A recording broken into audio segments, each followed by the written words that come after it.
Magandang araw po sa inyo lahat at manigong bagong taon. Ako po si Jeffrey Bunking, founder at Chief Executive Officer of Filipino Science Hub. Narito po tayo ngayon sa Conde Labac Integrated School at katatapos lang po natin ang ating outreach activity kung saan nag-train tayo ng mga guro at mga mag-aaral sa research. At meron po tayong surprise visitor po, si Ma'am Maria Victoria Magayon from Taytay Senior High School. So though ito pong event natin na ito ay para sa Batangas City, nagulat po kami kasi nag-express siya ng intention na samahan tayo ngayong araw na ito and winelcome po natin siya. And may ibinahagi po siya kanina during my talk na gusto ko din pong ibahagi sa inyo. So Ma'am Victoria, maraming salamat po sa pagsama sa amin ngayong araw na ito. So Ma'am, ano po yung nag-drive sa inyo na pumunta dito? Ayan. Actually, nung nag-post ka po doon sa page ninyo, kasi nga follower nyo ako, top fan po ako doon eh. Sabi ko, ay, nandito si Sir. Nandito si Doc Bungkin, si Doc Jeff. Sabi ko, ganyan. Kailangan mapuntahan ko siya. Alam ko naman, yung isa-seminar mo is about research. Pero talaga, ang sadya ko talaga is mag-thank you sa'yo kasi ang research, STEM research ng Taytay Senior High, kumbaga ang foundation noon ay idea mo. Kasi di po ba, kung naalala nyo, 2019 yata yun, nag-enroll ako dun sa PhilSci Hub University ninyo. 2020 po namin yung sila. 2019, 20, kasi nung pandemic, 2020, PhilSci Hub University. So, lahat ng kumbaga, kung paano ko dinesign yung Project IALETS ko, yung Project IALETS ko po ay curriculum alignment strategy po yun, na kung saan, ang idea po ay galing po sa inyo. Yung word na ideation, exploration, yung model kanina na pinapakita nyo, binigyan ko lang po yun ng words na parang, alam mo yung madaling matandaan. IALETS is something madaling matatandaan. Ang IELTS ideation, exploration, laboratory, testing, and sharing. Yung po yun yung model nyo na ginawa ko lang ano. So, dinesign ko, kung ba tinranslate ko po yung idea nyo into classroom. STEM research teacher po ako and instructional designer. Ngayon po, mamamangha kayo. Kaya I cannot, sabi nyo nga, give credit to whom is due. Actually po, inspired po sa inyo ang Project IALETS. Na kung saan ang Project IALETS po ay meron na pong nag-benchmark nito sa Bicol, na taga Bicol na eskwelahan din, gamit din po itong Project IALETS. Tapos, na-present ko na po yung paper nito dahil may feedback na. Talagang may research paper po itong Project IALETS na present ko po to sa Korea, yung sa Science Council of Asia last October. Tapos makikita nyo po ang mga product ng mga estudyante namin. Naku, you name it, napakaganda po. Makikita nyo yung mga, meron na po kami mga minor wound healing cream, particle board, bioplastic, ano pa ba yung floor wax.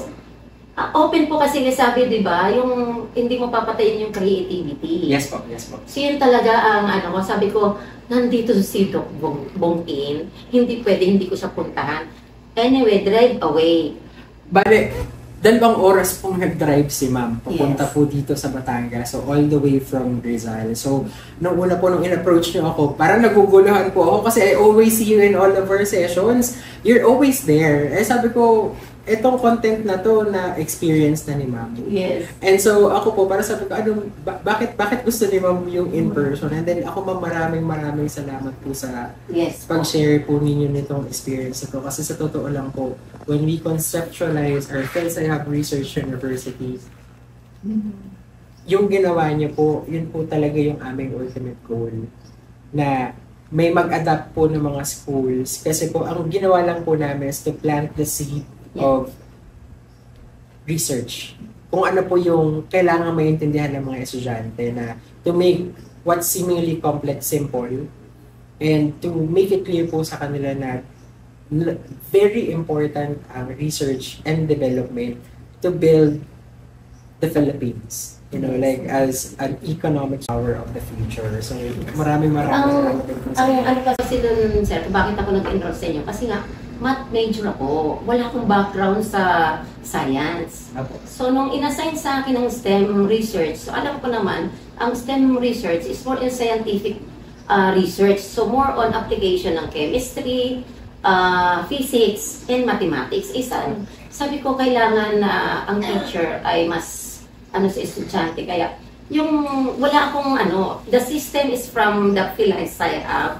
I mean, yung system. Kasi meron na kaming curriculum. Ang kailangan lang namin is magandang sistema.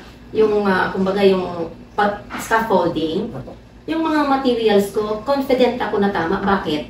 Galing ko sa PhilHealth I have. Sa team po ng PhilHealth I have, yes. Yung mga video during the time na pandemic, yung gamit ko. Kaya I am confident na tama siya. Kasi scientist yung author, paano ako magkakamali, di ba? So yun, kaya true enough, yung system na yun, kaya system ang tinatawag ko kasi yung strategy, yung model ng ideation, hanggang doon sa conclusion, ay talagang yung literature muna. Naku sir, na-develop ko na yung matrix na doon sa matrix na yon nandun na lahat na screen na na-filter na yung information, similarity, yung differences, nandun na yung mga model. Kaya sabi ko nga sa mga estudyante ko, yung strategy natin ay hindi ito mababasa sa libro. Because this is, kumbaga, ito ay pinag-isipan ng sinimplify. Kasi hindi siya concept-driven, but process-driven siya. Yes po. At kaya yung makita natin, yung output nila, sabi ko, effective siya talaga. Kasi 4th batch na ako ngayon, sir. Makita mo mga promising na naman ngayon ng mayroon akong band-aid, mayroon akong leather. Ay, wow. Oo, na mga project. At yun ay, estudyante po ang gumawa lang po tayo ng guide, no? Sinamahan po natin ito ng template-based, activity-based, yung learning activities. Kaya nakita natin na sabi ko, naku si Doc Bongkin nandito, hindi ako makapagkita. Nung sinabi ko may head po kami, coordinator namin si Ma'am Emily Mateo. Sabi ko, Ma'am, a-attend ako ng seminar. Kasi nag-agree na kayo na pwede ako sumali. Sabi ko, Ma'am, baka, nung sinabi niyo na you can accommodate na isa pa, sabi ko, Ma'am Emily, baka interesado si Ma'am Arla. Kaya, minessage siya at pumayag siya. Kasi gusto ko maraming nakakakita dito sa system nyo. Na sa isang eskwelahan kami, 13 kaming STEM teacher. Ako lang ang nakakakita ng sekreto ng efficacy ng program. Na hindi naman mahirap mo scientific research ang ginagawa ng mga bata. Makikita mo, Doc Bongkin, yung nag-ripple effect. Yung pinaghirapan nyo na hindi ko alam kung paano, hindi naman kayo mga instructional designer. Hindi po. Pero gumagawa kayo ng mga learning materials. Na, kumbaga yung mga learning materials na yon, kung may lesson plan ang teacher, pwede nila po yun magamit. Na parang video explainer na gaganda po ng inyong gawa.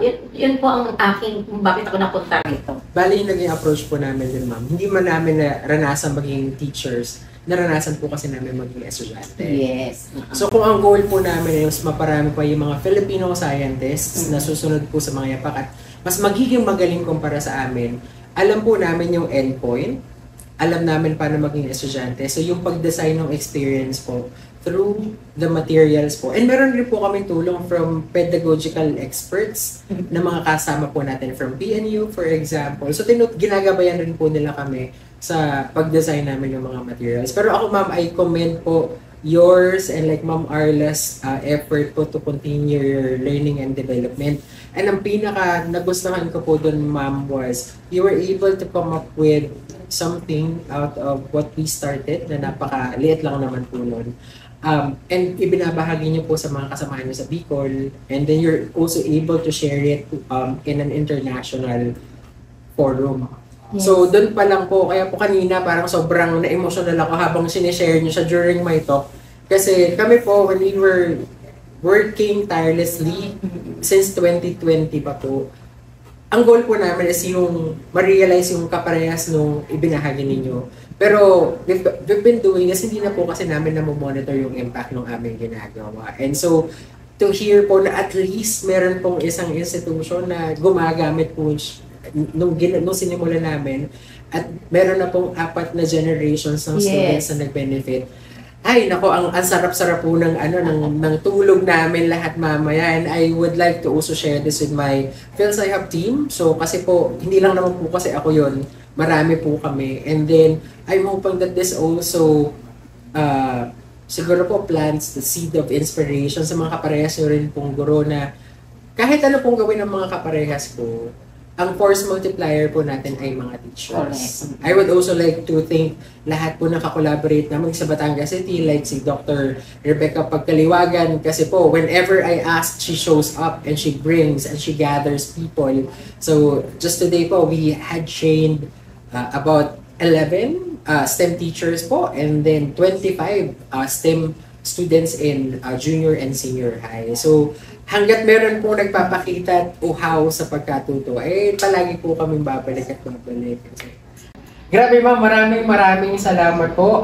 Gaya po ng sinabi ko, ito po ang simula ng partnership din ng PhilSci-Hub with Taytay Senior High School. So, sobrang na-inspire po ako sa sinabi nyo. We're gonna explore possibilities po to further collaborate para ma-sustain din po itong pipeline ng mga students na natitrain po natin sa school. Actually, dun pa lang po sa paggamit namin sa material niyo, partner niyo na kami. Yan po. Maraming salamat po. In behalf po ng mga estudyante ko na confident enough ngayon na nasa college, yun po ay part po kayo doon. I am an instructional designer, but the idea is come from you. Yun po. Ma'am, palatamihin pa natin to. And sa mga estudyante ni Ma'am Magayon, you're very lucky that you have a teacher like her. So, ayun po. Ma'am, maraming salamat po. This is just the beginning of siguro formalized partnership po, if you will. And then, next year, dadalaw tayo sa Taytay Senior High School. Kung anong ginawa ko dito? Yes, Mama Carla, alam mo na. Ayan po. Maraming salamat po.